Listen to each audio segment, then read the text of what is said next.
ground.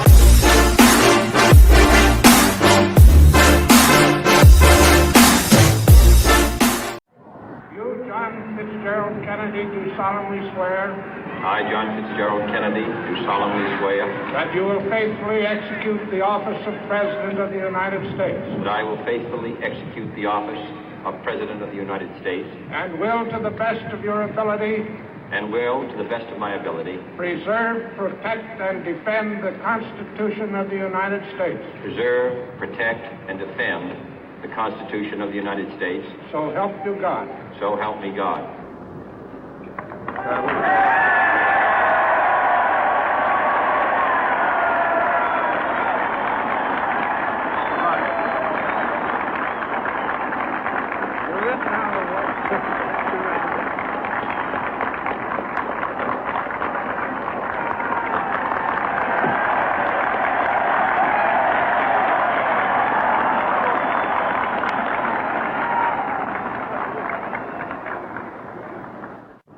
Vice President Johnson, Mr. Speaker, Mr. Chief Justice, President Eisenhower, Vice President Nixon, President Truman, Reverend clergy, fellow citizens.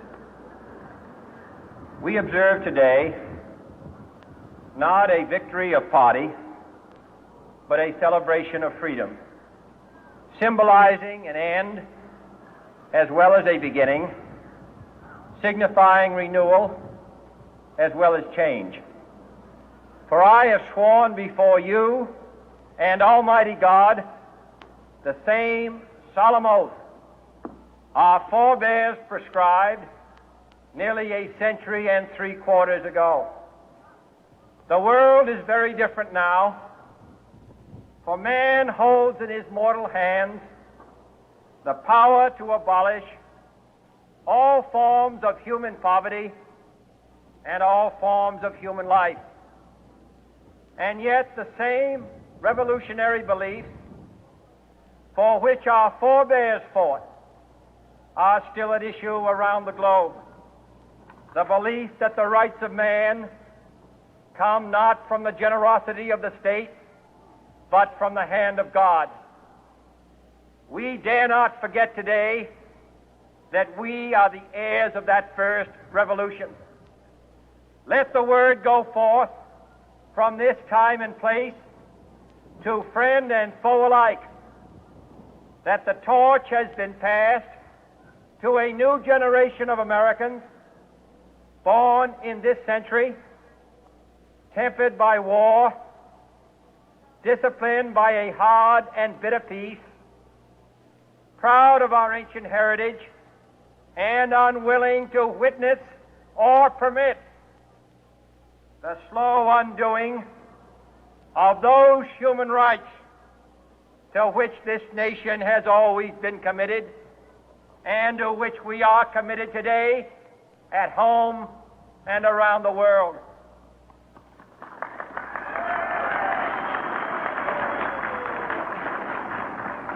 Let every nation know, whether it wishes us well or ill, that we shall pay any price, bear any burden, meet any hardship, support any friend, oppose any foe to assure the survival and the success of liberty.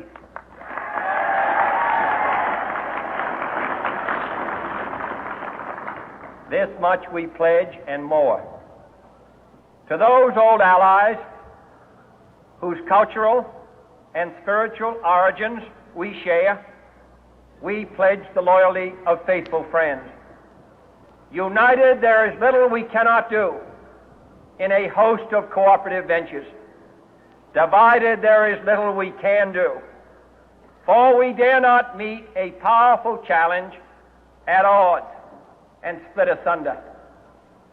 To those new states whom we welcome to the ranks of the free, we pledge our word that one form of colonial control shall not have passed away merely to be replaced by a far more iron tyranny. We shall not always expect to find them supporting our view, but we shall always hope to find them strongly supporting their own freedom, and to remember that in the past, those who foolishly sought power by riding the back of the tiger ended up inside.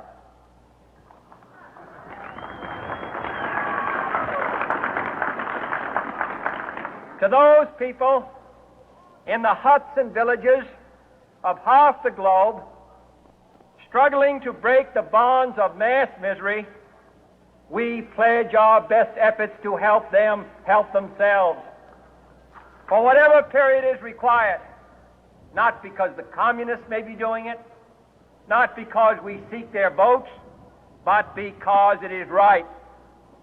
If a free society cannot help the many who are poor, it cannot save the few who are rich.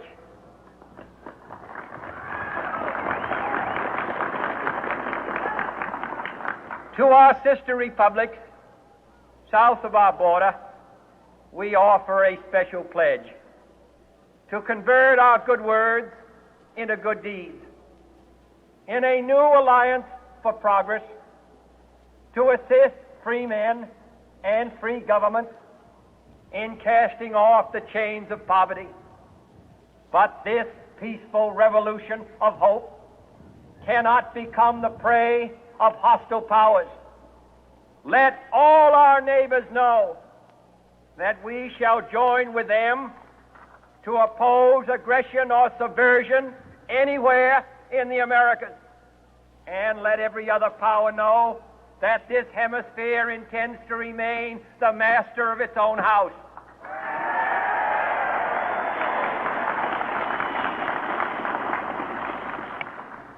To that World Assembly of Sovereign States, the United Nations, our last best hope, in an age where the instruments of war have far outpaced the instruments of peace, we renew our pledge of support to prevent it from becoming merely a forum for invective, to strengthen its shield of the new and the weak, and to enlarge the area in which its writ may run.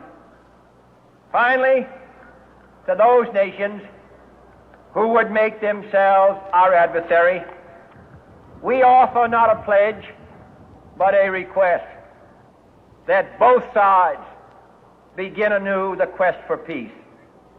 Before the dark powers of destruction, unleashed by science, engulf all humanity in planned or accidental self-destruction, we dare not tempt them with weakness, for only when our arms are sufficient beyond doubt can we be certain beyond doubt that they will never be employed. But neither can two great and powerful groups of nations take comfort from our present course, both sides overburdened by the cost of modern weapons, both rightly alarmed by the steady spread of the deadly atom, yet both racing to alter that uncertain balance of terror that stays the hand of mankind's final war.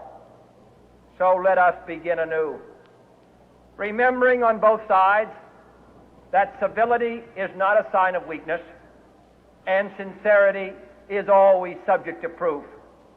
Let us never negotiate out of fear, but let us never fear to negotiate.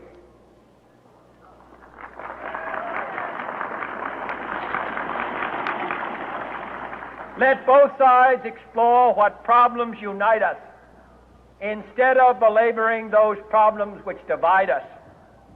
Let both sides, for the first time, formulate serious and precise proposals for the inspection and control of arms, and bring the absolute power to destroy other nations under the absolute control of all nations.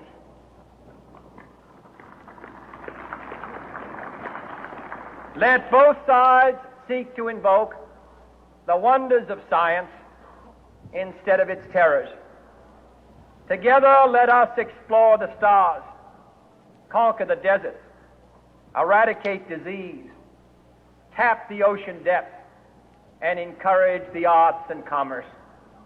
Let both sides unite to heed in all corners of the earth the command of Isaiah to undo the heavy burden and let the oppressed go free.